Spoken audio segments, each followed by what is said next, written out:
I apologize again about the technical difficulties. That was completely out of my control. So we just sang a song, and this song describes God. Now, you can think of it as God's CV. But if you look at the translation, Harry, can you just read the translation? Krishna is the lover of Radha. He displays many amorous pastimes in the groves of Vrindavan. He is the lover of the Kali maidens of Radha, the holder of the great hill in Gaur. See, the branch is going. Sia, can you read the second translation? He is the beloved son of Mother Yashoda, the delighter of the inhabitants of India, and he wanders the forest along the banks of the river Yamuna. So this is a very clear description of the absolute truth. Now, in today's talk, we're going to talk about this relationship that we can re-establish. We're going to start the very first step, and we're going to see a glimpse of what the end looks like. So just before we start, it is Sanskrit Shishti Parampara. It's tradition to offer obligatory prayers, which are called Mangalacharana prayers. Now, some of you may know them, some of you may not know them. If you do know them, please say along with me. I'll also say some of my own prayers at the end. If you don't know them, please mentally offer gratitude to our previous spiritual masters who have given this knowledge so painstakingly. Om Jnana Timirandhasya Jnananjana Shalakaya Shuddham Vitamina Tasmati Guruvema Shri Chaitanya Manobhishtam Sthapitam Yena Bhutale Swayam Rupa Kadamahyam Dadati Swapadantikam Vande Mam Shri Guru Shri Patapaktamana Shri Gurun Vaishnavanscha Shri Rupam Sarvajatam Sahagana Raghunatanvitam Tam Sajivam Sadvaitam Sadhutam Harijan Sarika Krishna Chaitanya Devam Shri Radha Krishna Padam Sahagana Lalita Shri Shakanvitamscha He Krishna Karuna Sindhu Dinabandhu Jagatpate Gopesha Gopika Kanta Radha Kanta Namaste Tapta Kanchana Gaurangi Radhe Vrindavaneshwari Rishabhanusute Devi Pranamami Haripriye Namo Vishnu Padaya Krishna Bhute Srimate Bhakti Vedanta Swami Namine Namaste Saraswate Deve Gauravani Pracharine Nirvishesha Shunyavadi Paschate Shivani Jai Krishna Chaitanya Prabhu Nityananda Shri Advaita Gadadhara Shivasadi Gaura Bhakta Vrinda Hare Krishna Krishna Krishna Hare Hare Hare Rama Rama Rama Hare Hare Akhila Rasamrita Murti Prasimar Ruchir Ruttataraka Pali Krishama Lalito Radha Preyan Vidur Jayati Yasya Deve Parabhakti Yatha Deve Yatha Guru Yasya Katita Yartha Prakashante Mahmana Mukam Koti Vachana Angum Vede Yat Kripatamaham Vande Shri Guru Nitara. So, what's this?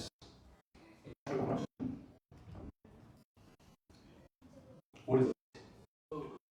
Yeah, it's a ship, right? It's a ship. Now, I just want to tell you guys a story from ancient Greek tale. The tale goes that one time, so there was this king, the king of Athens. He was called Theseus. Now, in Theseus' kingdom, the kids have all been kidnapped somehow or other, right? Now, King Theseus then went to rescue these children through this boat. So this whole story is known as the ship of Theseus. And to commemorate this rescuing of the children again, the Athenians, they would celebrate this every year by going to pilgrimage with this ship of Theseus. Now, because of how things work, the timbers get rotten over time and have to be replaced. Right? And Greek philosophers asked this question, right? Over time, all of the timbers have been replaced in the boat. So is the boat still the ship of Theseus? Listen first, what do you got? Is the ship still the ship of Theseus even after the timbers have been replaced? Yeah. Okay. Anything else? That is just over. Still a ship. Okay. Is it still the ship of Theseus though?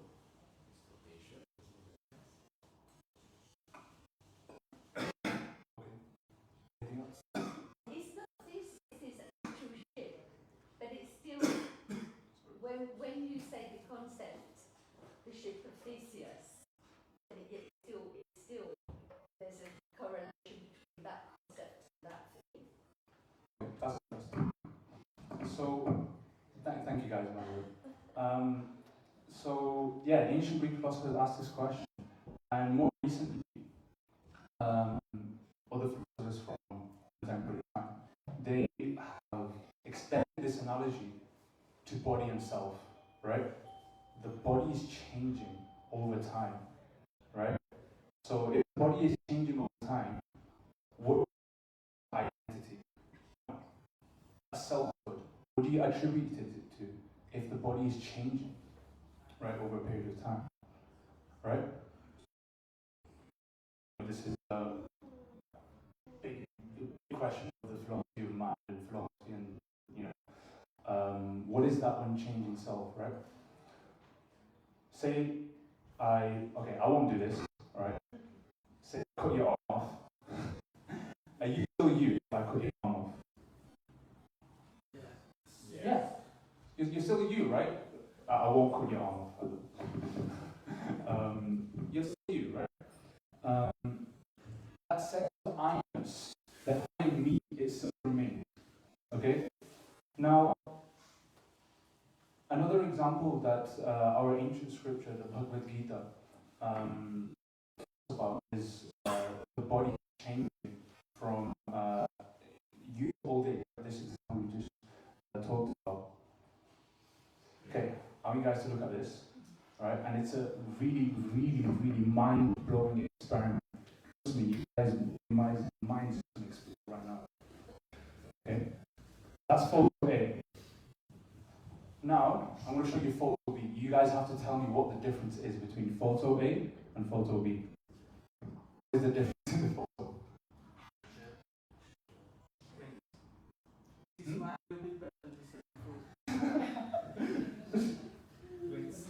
Twins? Okay, that's it.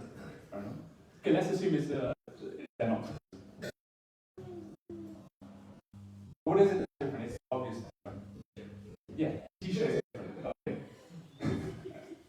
So it's still the same person, but the clothes are different. Now the Bhagavad Gita talks about this, right? The entity, this I-ness, the self is still the same, but the body changes, right? We're just talking about the same analogy over a greater scale.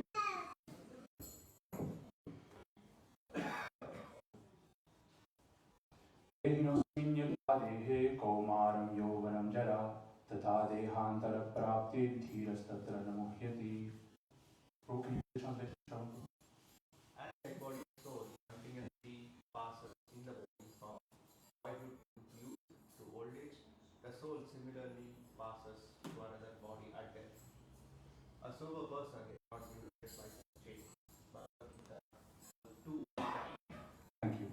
So we mistakenly attribute our identity, right, to the body and everything that's connected to the body, like our names, our jobs, our nationality, degree, all these things that are external. But the thing is, those things are are changing all the time. So how can that be you? Right? Oh, they're really enthusiastic. Yeah. So those things are always changing, those externals. But you are still you, right? So, who are you? Right? Well, what is that I that we always think of? I am me, right? What is that I? And you know, this describes the philosophy of reincarnation. This unchanging self that the Vedic literature is called the Atma. This passes from body to body after death. Just like how the self, the soul, the Atma remains the same, just as you grow up, just as you turn into an old man, still the same, right? But why does this happen? Why does reincarnation happen? And I don't know this. Still have before we can invite. Okay. Yeah. We're not quite done yet. That's solving our comment. Yeah, exactly. We'll explore further throughout this session. And you know this is.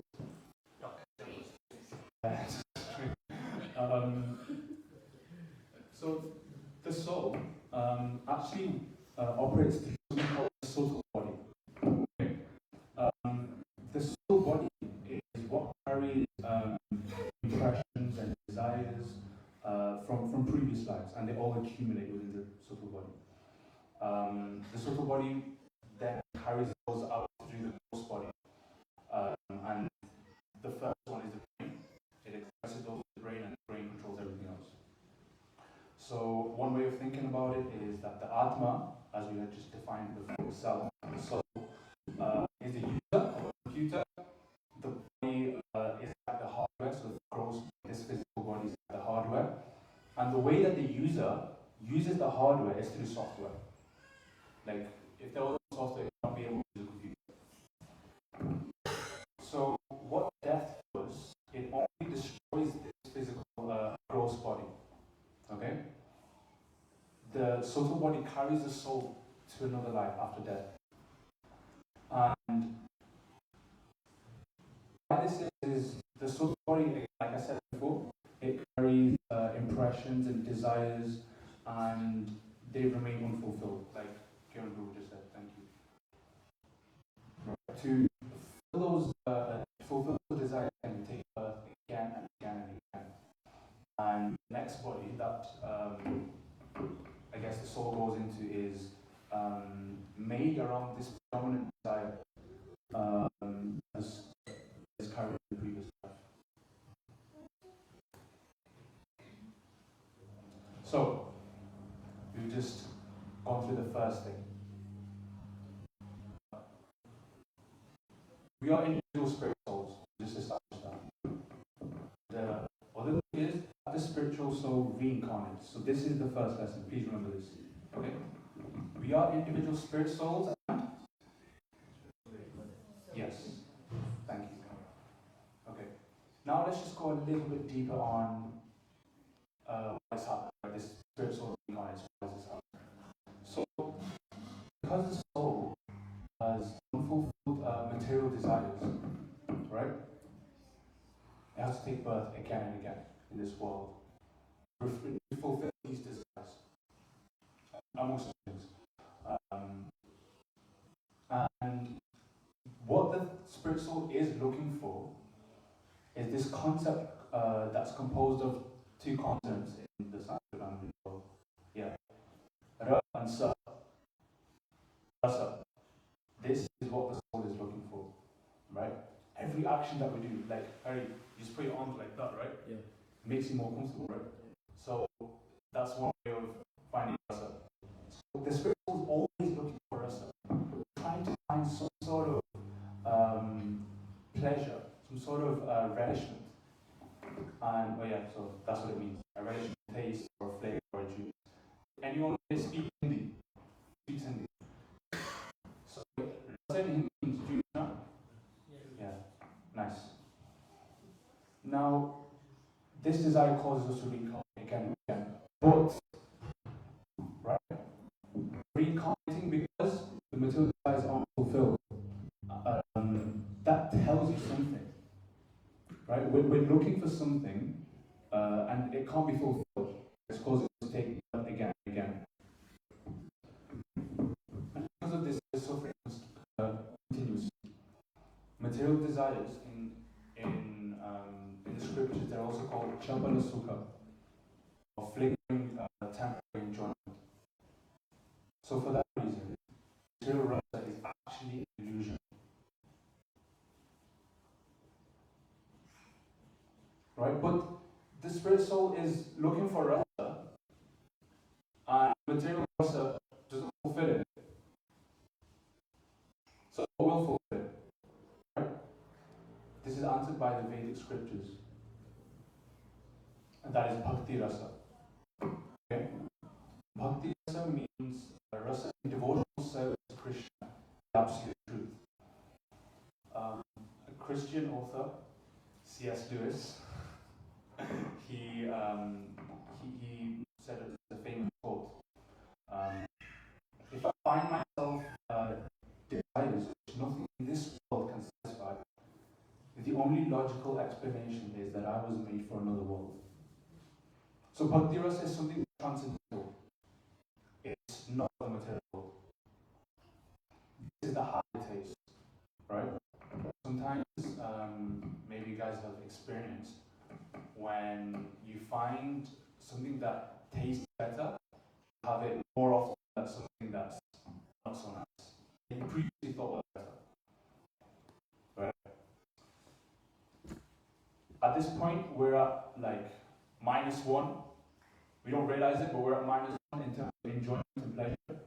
We think we can find it, but it's flickering, it's temporary. Therefore, it's true.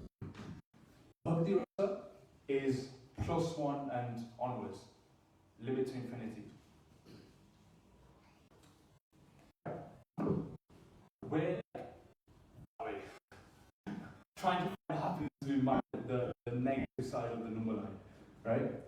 But true happiness is on the positive side, bhakti rasa. We're on this side, trying to find it, not fulfilling. We said, look, we need to this, right? The soul, it actually seeks infinite loving reciprocation, right? That's what we want to do rasa. So for this reason, because if we're not loving reciprocation and we don't want it to be material like it is at the moment, right? We want it to be conscious, eternal, and we want it to be capable of an unlimited relationship, right? So this thing that we're theoretically formulating at the moment, right? It should be eternal. So material rasa at this point is eternal, temporary. We just said that a few times, right? So bhakti rasa is also described as amrita. It does not decay or it does not die. Let's see what Prabhupada has to say about this.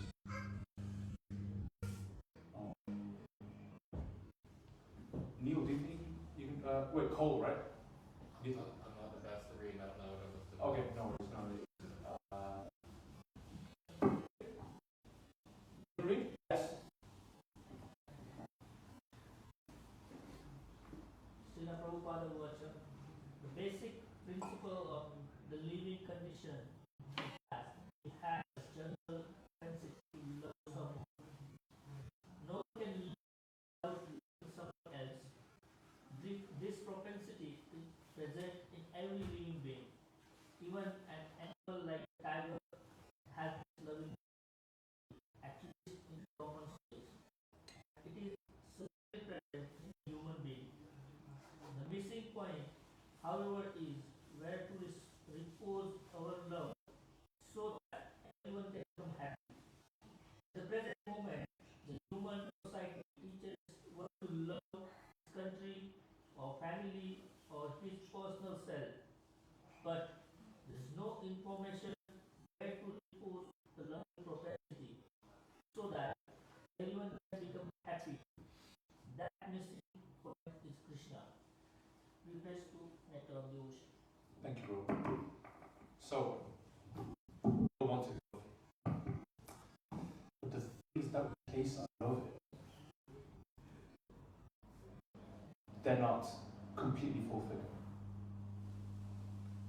Right? And the way we do that express love is through relationships. Do we disagree? I love my mother. I have a relationship with her. So, we need to have a relationship and with this vertical thing that was formulated, which we'll get to, that will give Bhakti, right? Now, Krishna is full of this Bhakti rasa, and this is confirmed by a scripture called the Nectary of Worship. Rasa Vaisaha, Rasa Devayam Bhagvanandya Bhavati. Brett, can you read the translation? Can you see it? Can't see it, alright. Shravan, can you? Indeed, the supreme law is full of rasa. The jiva becomes happy. It's okay. The jiva becomes happy beyond attaining that rasa. So jiva is the word for spirit soul, by the way. Wait, by the way, can you guys see this? Can you guys see it properly? Yeah. Yeah. No. If you need to go to the back, then please feel free. I won't take it personally. Yeah. So the jiva is another word for the soul. The jiva becomes happy only on attaining that rasa. Right? Only on attaining that rasa. And another scripture that defines the baseline description of what the soul, the atma, the jiva, the self is. Right? Jiva Swarupa Krishna Nitya Das. How do you read the translation? The constitutional position of the spirit soul is Krishna's eternal servant. Krishna's eternal servant. But we don't realize this. We are too infatuated with material desires, especially me. Right? So happiness in spirit is significantly better than happiness in matter. Right? That's what's being proposed. We can't find it through material means, right? And C.S. Lewis said a logically sound quote, in my opinion. If I can't find this in this soul, then I must conclude that I'm meant for something higher. So this is the second lesson, okay? What was the first lesson? Yes. Yes, thank you. The spirit soul and reincarnate. The spirit soul reincarnates. This is the second one. Happiness in spirit is significantly better than happiness in matter.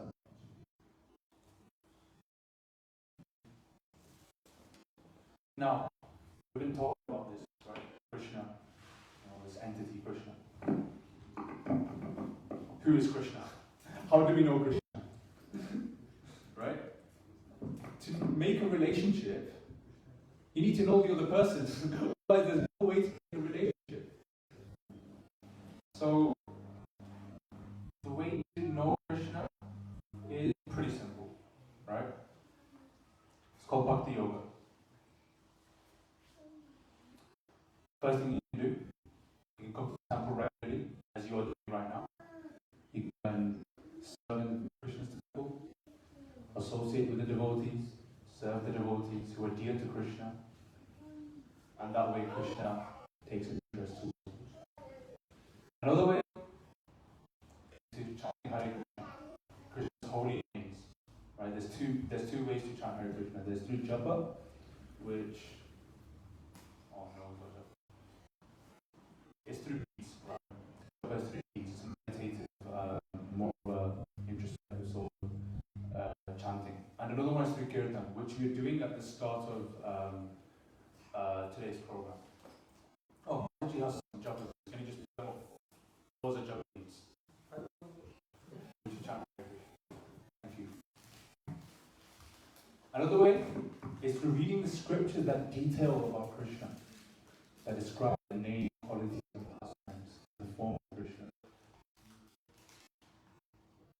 The way is through honor Krishna Prasad, which is sanctified food that's been offered to Krishna. And lastly, to know God, need to be enthusiastic to know Him. Right?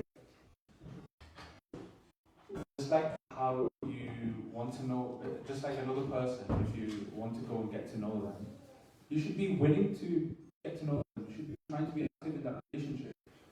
No one likes a passive relationship. And this is further confirmed by the Srimad Bhagavatam, which is another scripture that details about Krishna. Mainly, that's the whole scripture details about Krishna.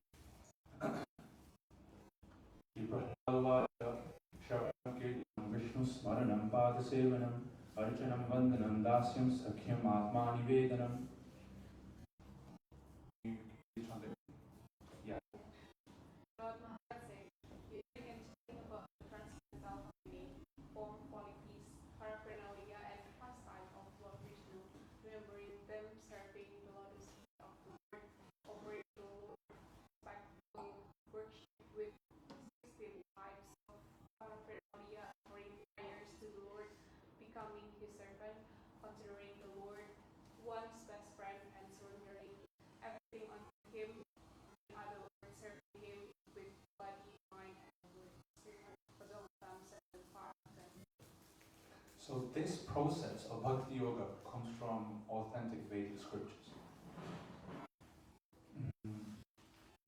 Maharaj is going to form a map of how Bhakti Yoga looks like. And this whole thing that we just talked about now is called sadhana. Can we say sadhana? So what sadhana means is this active practice, right? This said that you should be enthusiastic. So this is the way to do it. Sometimes people say, oh yes, I love God. Then they don't do anything, right? Like, say for example, you're my friend, right? I hope we're friends. Say you ask me, oh Ramesh, I'm feeling a bit thirsty. Can you give me a cup of water, please? And I'm like, oh bro, I love you so much. I don't want to give you a cup of water though, but I love you so much. You know? So sometimes people may say that they love God. The way to express that love is sadhana. Now, sometimes there is a conception that this is just blind faith. Guys just do it because someone else is telling you. But what the Vedic scriptures, what they say is, don't believe me just because I am God, right? What the Veda says is that this supreme reality that we're talking about, right? It's not accessible to our blunt perception. Right? Like, I can't even see through that window, even though, I can't see through it. Can I tell what's the time at that church right now? I can't, because my senses are not right? Our senses are very real. So the supreme reality is not accessible to our blunt perception and inference. So what the Veda offers is this method to realize that the knowledge that the Veda is giving is true. Okay? So sadhana is not blind belief. What it is experiential confirmation. You'll be able to confirm Krishna through your own experiences. That's how you can get to know God. So what was the first lesson we learned? Let's see who remembers. Yeah? And reincarnate. Spirit soul, spirit soul reincarnates. What was the second? Okay. Yes, happiness in spirit is significantly better than happiness in matter. The third one is sadhana, the practice of Krishna consciousness. Kriti sadhya bhavet sadhya bhava sa sadhana vidha nitya siddha bhavasya prakati bharati sadhya.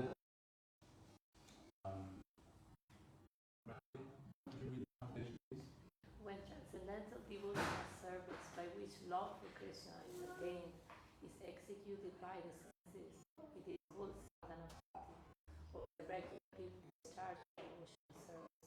Such devotion internally exists within the heart of every living entity. The awakening of this eternal devotion is the potentially of devotional service in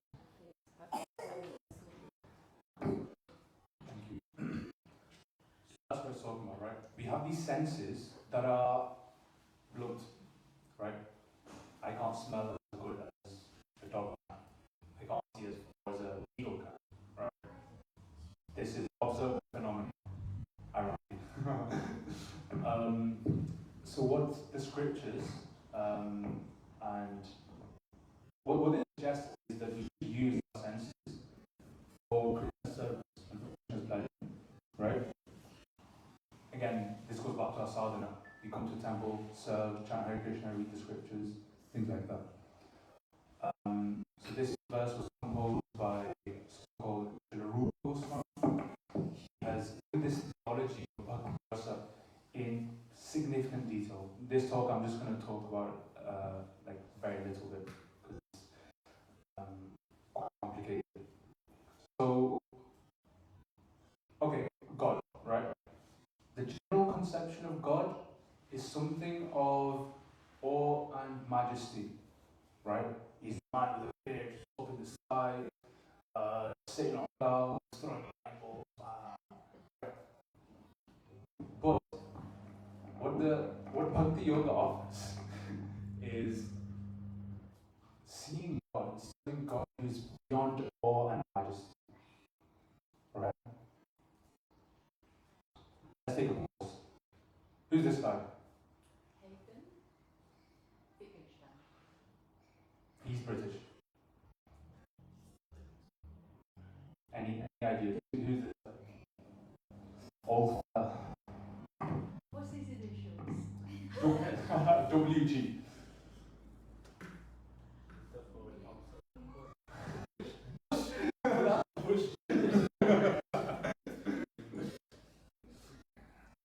Sorry, that was a good question. I wasn't expecting it. Sorry? So I can't see it quickly, but it looks like Hemingway. No. You'd be surprised to know he was actually a prime minister of Britain at one point in time. No. What did you say, sorry? Yes, that's the one. Oh, yes. Did you say that first time? Oh, right. Yeah. Yeah, after I said those other things. Oh, okay. Yeah, you're right. Can we just give her a round of applause?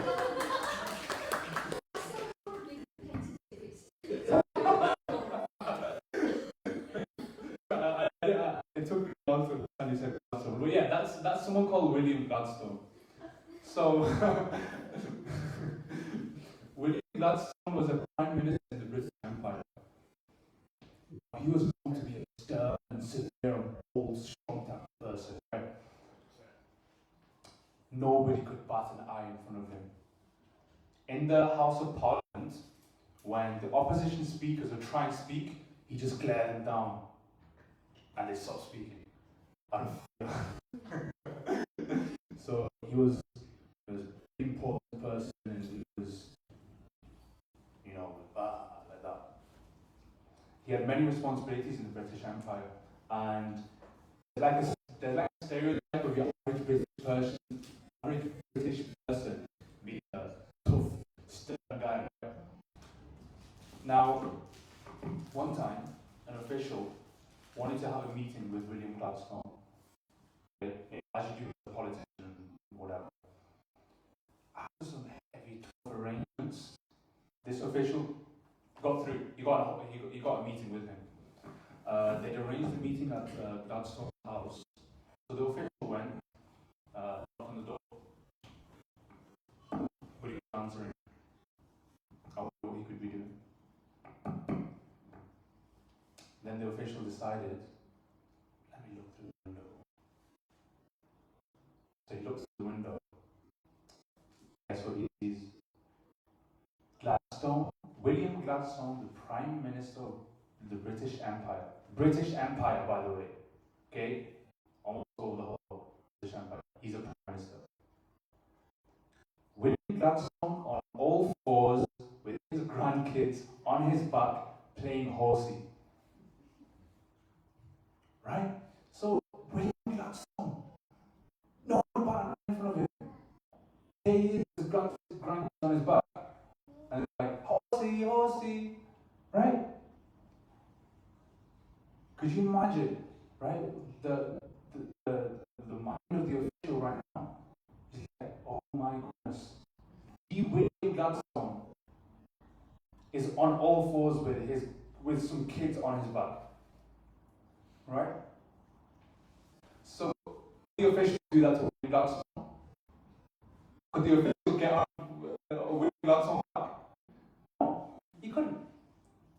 How have his grandkids got on the back of the Prime Minister of the British Empire? Because that relationship is there. So, one name of Krishna is Rasika Shekhara, which means the foremost enjoyer. The highest level of a relationship with God is seeing Him in terms of I and mine. Right? So all majesty is there, but it's just like ignored, right?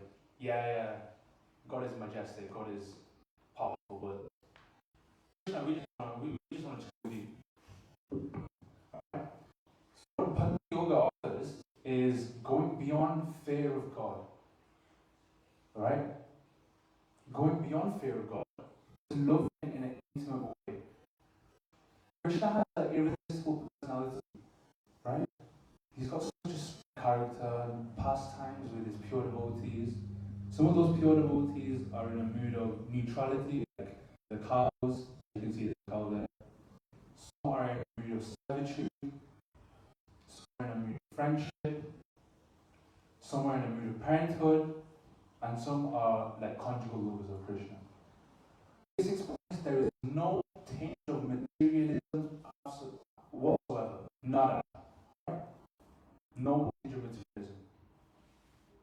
So how does this actually look like? This pure devotional service that Bhakti Yoga offers.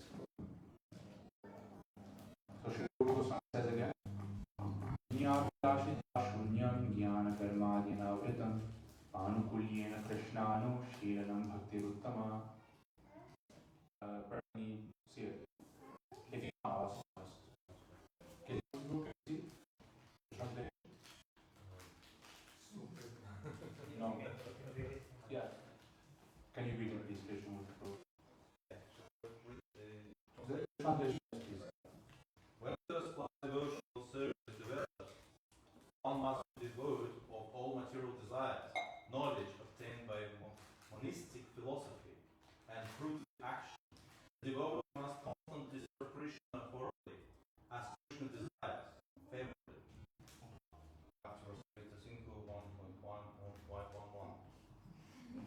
Thank you. So, Anya Vidashita Shunyam. What that means is, there's nothing in the heart except how can I serve Krishna? How can I make Krishna happy?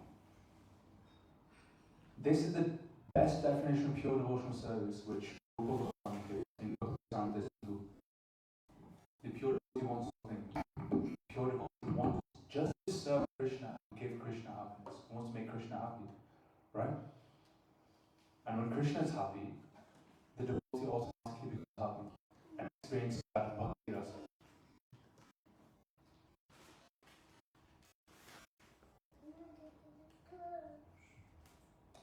However, there is a problem. There's a problem. Krishna is not accessible, right? He's not accessible to us at this present state, right? We don't realize Krishna. Let's say, okay, in a normal scenario, if you want to know someone, you should go and approach someone. You know that person. Right? Say I don't know Hari, and assuming Hari and Balaram are friends. Is that the case? Yes, I hope that's the case. Okay.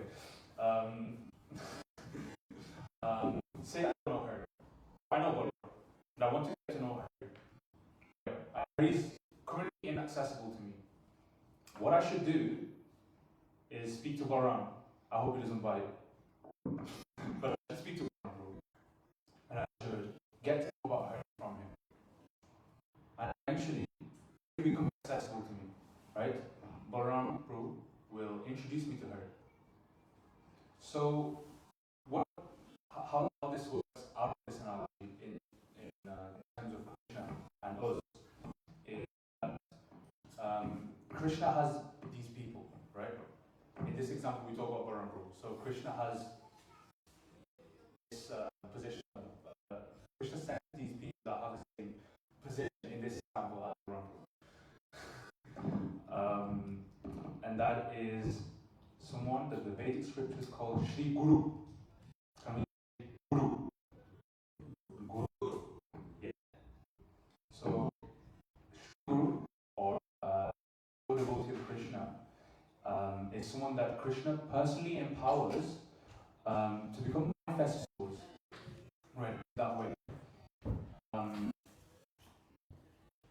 How do you know? Right? How do you know who is a pure devotee? How do you know who is a guru? So for that, you also have to do something. Right? If you're serious to know about Krishna, you gotta show up. So you need to read the scriptures, the Srimad Bhagavatam, the Bhagavad Gita, the Chaitanya Charitamrita. It's on sale for £99, by the way.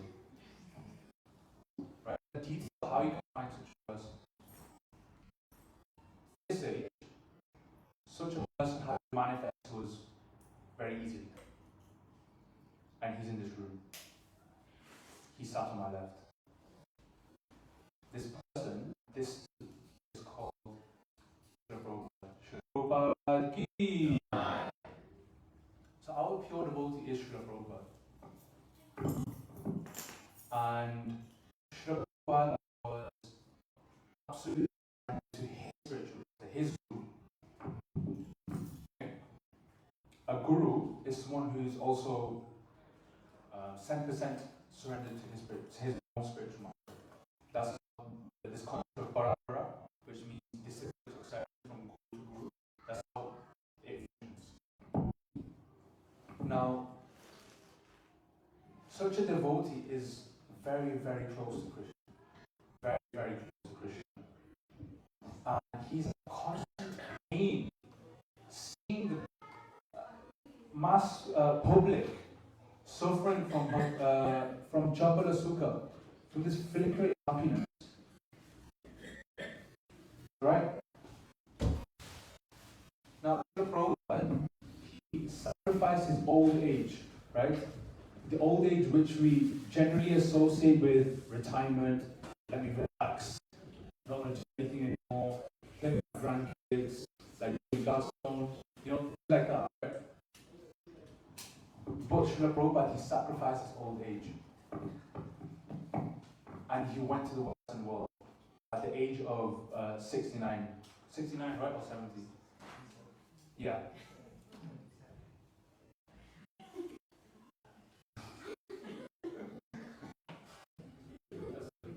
Yeah, I think he's playing Snake instead of Boss. Sorry.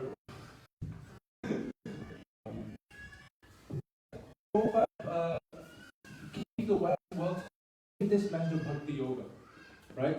And he's written so many scriptures to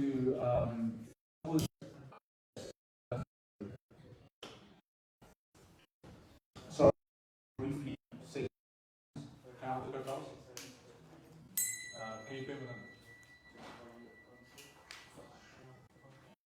These lines describe such a person. We'll sing and then we'll Krishna se tomara, Krishna jite paro, tomara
Vidhaita Pache Pache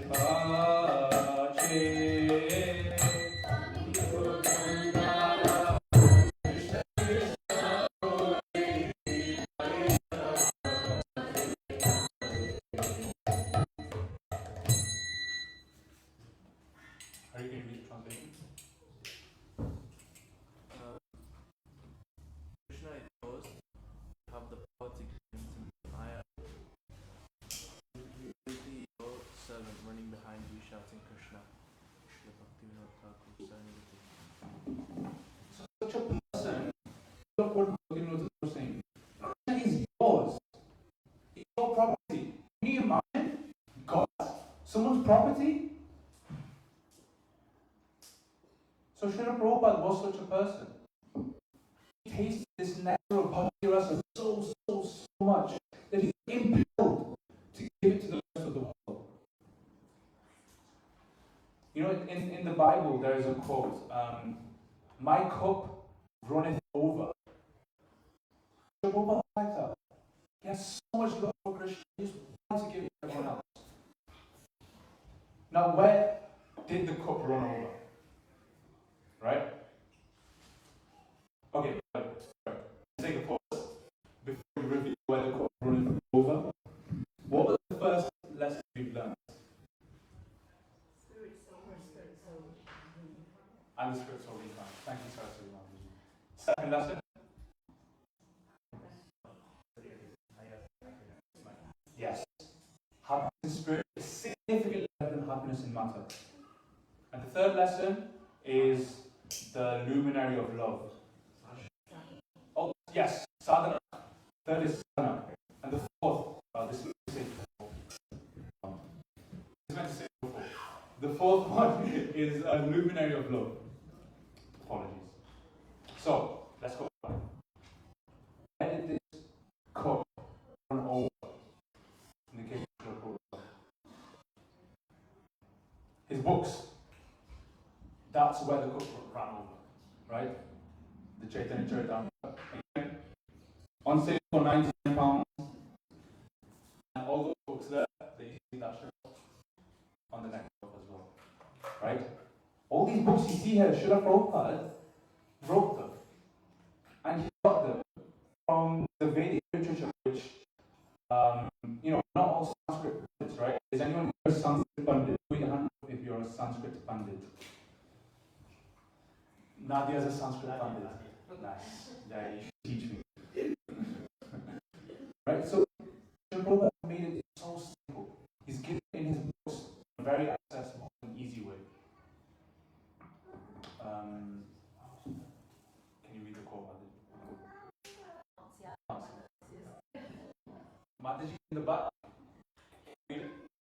Sometimes I become surprised how I've written this. Although I'm the writer, still sometimes I'm surprised how these things have come. Such vivid description. There is such literature throughout the whole world. It's all Krishna's mercy. Every line is perfect. You hear that? Every line is perfect. So these books tell you how to do the yoga. Sadhana, only the details of sadhana, the third point that we talked about, are given in these books, right? They tell you how to do it, why to do it, philosophy behind why doing sadhana, etc. Right? They also tell you in Sanskrit, the ashraya vigraha, the object, Krishna. These books tell you Krishna. And just as we head to the end, I want to say that this is a very small taste of what Srila Prabhupada's books have to offer. They go so much deeper than whatever blah you just said for the last 40 minutes, right? Go significantly deeper. I'm only presenting whatever, it's just a very small thing. So what the goal of Bhakti Yoga is described in the last line of this verse from Bhakti Rasamrita Sindhu. Kleshagni shubhatha moksha laghuta krit sudhurlabha sandrana visheshatma shri krishna kashani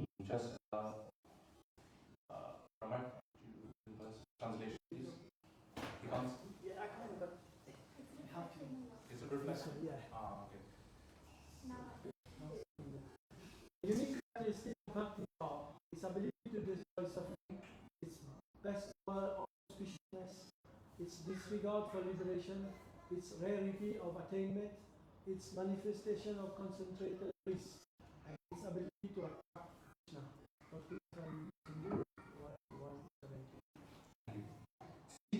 Krishna Akarshani Jasad, the ability to attract Krishna through Bhakti Yoga. We're telling you there's a process which himself gets attracted to you. This is Bhakti Yoga. Here's a nice photo. Right? We get the attention of Krishna through Bhakti Yoga. And this is not a negative process, it's a joyful process. This is what we've been looking for so long. In Bhakti Yoga, you are never, ever the loser. Always winning. Always. So, with all the points, I want to request, please give it a try. Please buy some books. Give you a complete detail of how to Bhakti Yoga. Again, Chaitanya Yoga sale, £19. That tells you everything. Okay? That tells you about Chaitanya Mahaprabhu is exemplified what it means to practice Bhakti Yoga. Please give it a try. I'm going to give it a good shot. So that's just a summary. Because, again, I want you to learn something. I don't want this to be, oh, I just go on a Sunday and I leave again. Right? The very first point, we are the soul and reincarnated into material desires. Second one, happiness in spirit is significantly better than happiness in matter. The third one, which I remember, sadhana of practice, consists of main performance, serving in the temple, reading scripture, Srila Prabhupada's books, chanting Hare Krishna through Kirtan or Japa, and honoring Krishna Prasad. Krishna Prasad again is food we cook and looking offer to Krishna. And the very last thing is we talk about Srila Prabhupada and his significance. And he's a luminary of love for us, right? The bright shining light to dispel all our illusions. So that's all from me.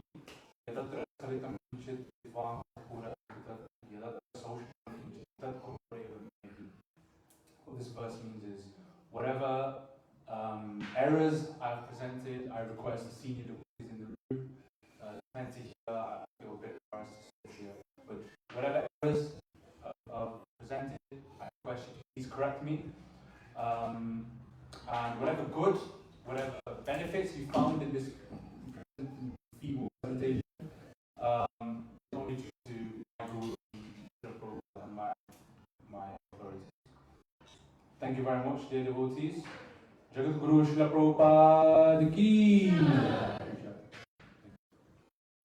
don't think we have time for questions. Two questions? Okay. Any questions? If there's no questions, I can leave and cry. So you speak about the process. What's the process? Progress track. Oh, it's a good progress track. Yeah, like we know the end goal, but how do you know we're going in the right direction? Okay, good question. One way to know you're going in the right direction is first having a spiritual authority who is seeing what you're doing. In whatever I've learned through reading and reading scriptures is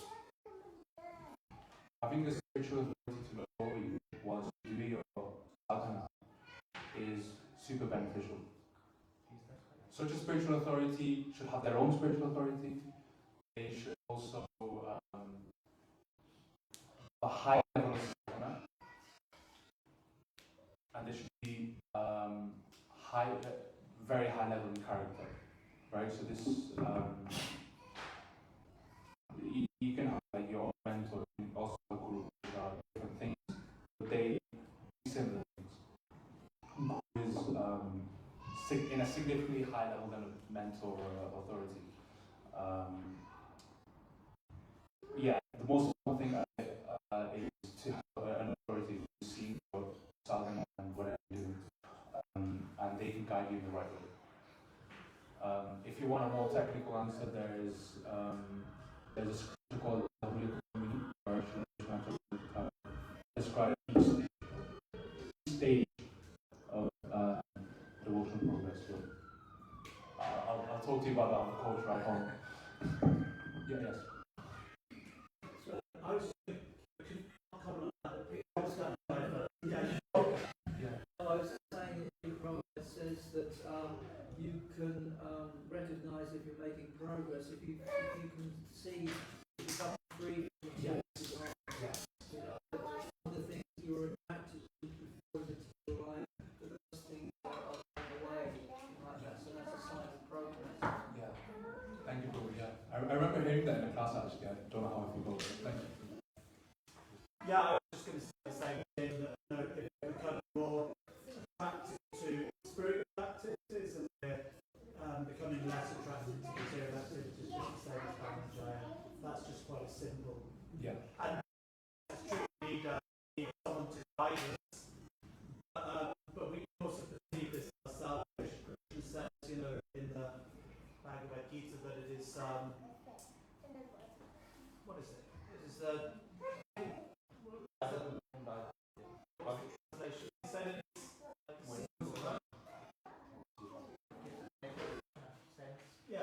it gives direct perception and self by realization. So you can also directly perceive that. Yeah. Thank you. Thank you. I was like,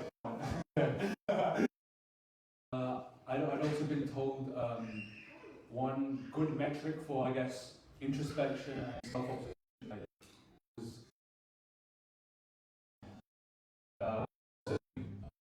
consciousness. Basically, what they've said as well, right? What is your consciousness attracted to? Is your consciousness more elevated? You know, are you more receptive towards Krishna conscious activities, or are you more receptive to material activities? Is that okay? Thank you so much. Hi, thank you. Yes.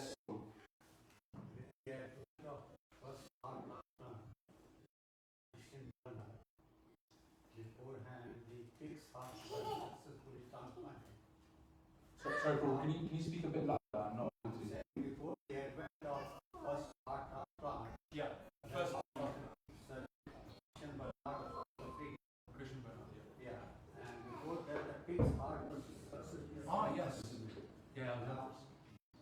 Even him, when the person died in last month, was delivered and is transplanted into the other one. The idea I could explain. He's asking. Oh, right. I understand. Yeah.